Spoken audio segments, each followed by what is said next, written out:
Mr. Memoli, when I knew this speech was coming, you were the first person we wanted to speak to. You know this president, you know his family, his world inside and out.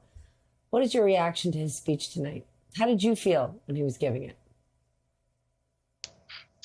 Well, Stephanie, advisors to this president were previewing that this would be a deeply personal address, and I don't know that I quite expected it to be just what it was. It really was personal. You could sense the emotion coming from this president, sharing with the country really what was the hardest decision, one of the hardest decisions he's ever had to make in his career. He talked about how much he revered the office, but that he loved his country more, and that as even personal ambition, and Joe Biden is somebody who has had great personal ambition throughout his life, had fought like heck even to convince his party that he could continue to serve in this office and to defeat Donald Trump.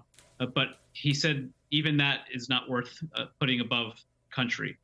And you can sense the disappointment that the president feels in this moment, too. And you can see in those heart-wrenching pictures of his family who was in the Oval Office watching him make this address as well, the emotion that they feel as well. They're still processing what has been a climactic few days here for him and for his political career.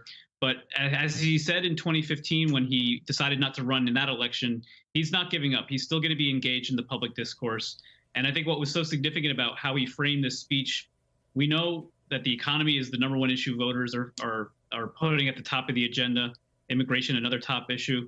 But the president believes and was so committed to running because he does feel that our democracy is at stake. And so he's not a candidate anymore, but he can keep this issue front and center. That will be part of what he does for the next 4 months leading up to the election and 6 months through the end of his term.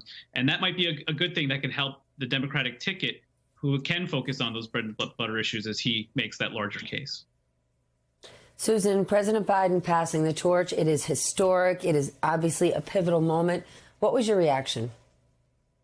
Yeah, you're right. It is historic. It's the first time really in modern history since President Johnson that any incumbent president has declined to run again for re-election who was eligible to do so. I think it was an ambivalent President Biden that we heard, that he hasn't fully processed this decision, even though he's now made it. I think it was painful at times to listen to the speech. It was a short speech.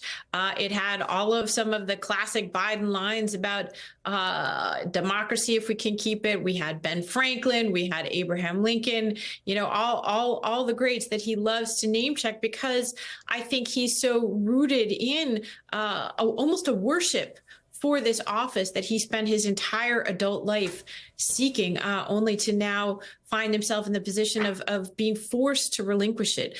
He didn't quite acknowledge that political reality in this speech, but at the same time, his decision was both irrevocable. And I think in many ways, you watch the speech tonight and you get a sense of what that decision has made for Democrats over the last few days. The energy in the campaign, you alluded to that at the beginning, Stephanie, the amount of money pouring into Harris's campaign, the energy of young activists who just weren't going to turn out for President Biden at age 81. It had the feeling of inevitability, even if one that he hasn't fully come to terms with yet. Jelani, what'd you think? So, I agree with Mike and with my colleague, Susan. One of the things that I think is worth noting here is how different this speech is from, the two other instances that we can cite of something like this happening. When LBJ said in March of 1968 that he would not be seeking re-election, he appended it essentially at the end of a speech in which he talked about the prospects for peace talks in Vietnam, and talked about the status of the economy, and then almost on his way out the door said that he would not seek or accept the nomination for his party for the presidency of the United States. And Harry Truman did something really similar in 1952. the end of a speech that he was giving to the Jefferson Jackson dinner, which is the annual dinner for the Democratic Party. And he says, and that was March 29th, he says, of 1952, he says that, he won't be, seeking another term in the White House. Neither of them took the time to lay out, what they had done, why they had done it, what they had achieved, what they had accomplished. Now, of course, Biden is in a bit of a different situation. He did hit all the old notes, but he was doing so on behalf of Kamala Harris, because you can bet the next thing that you're going to hear is, look at all that we did in 4 years. Now we have to hand the torch to Kamala to finish the job. So he's laying out that case for the first time, not for himself, but for the heir that he has so carefully cultivated. Mike, Joe Biden also talked about his life, himself as a boy. He even referenced that he was a boy with a stutter. Talk to us about all of these components about his life that we easily forget, but that are so defining. When he said it, I interviewed the president just over a year ago, and that was actually one of my biggest takeaways. Right? He didn't once have a stutter. When you're speaking to him face to face, you can see every few minutes, he sort of takes that pause, takes a breath, and sort of enters the sentence from another direction. And unfortunately, people have said over and over, oh, he's missed a step. He's lost his train of thought. And that's not it. He's a person who's chosen public life and to be a public speaker on the most important stage in the world. But he's also a man with a stutter. Well, when we talk about President Biden and the ambition, to use his own word, that is certainly something he's wanted to be in the Oval Office for most of his adult life.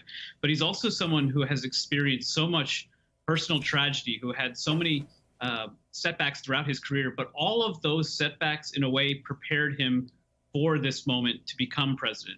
That stutter that you mentioned, it maybe slowed him down, right? He was a young man in a hurry, but it was something he learned Irish poetry to help him cope with that stutter. And it's something that he continues to quote Irish poetry to this day. The accident in 1972, when he was about to take office as a senator, instead of moving to Washington with his family, he ended up commuting to and from Wilmington every day for his 36 years in the Senate. It grounded him in Delaware rather than making him somebody who was maybe a creature of Washington, like so many senators become. And had he been successful in that 1988 campaign for the presidency, he wouldn't have had the depth of experience that he ultimately continued to build over time that made him such a strong vice president for Barack Obama, that built that ability to run in 2020 at a moment when the nation was in crisis, certainly with COVID, but also for many people, the Trump presidency was itself a crisis. And so Biden has said so often that he's a great respecter of fate, and sometimes fate dealt him setbacks that maybe led him to think he wasn't getting what he wanted at the time, but it put him on the right track ultimately. And one of the questions, as we are all telling the biography of this man, is what will this setback maybe yield in his final months in office that might prove that this was the decision that was meant to be? Steph, can I add something to that really quick? Yes. So, to make Mike's point, one of the most amazing and enduringly touching points in President Biden's career happened, after the death of his son, Beau, when he's in Charleston, South Carolina, and he is communing, and he's there because of the deaths of the 9 people in the Emmanuel AME Church.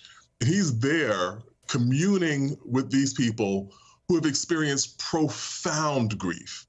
And is a kind of ability, a kind of humane ability that very few people possess. And he came by it in a most terrible way that you can imagine. But it really is extraordinary that you have someone who has that depth of empathy and the ability to communicate that to people. And that is not something to be just kind of dismissed in terms of we think of what Joe Biden's assets were or have been and what he brought to the office of the presidency.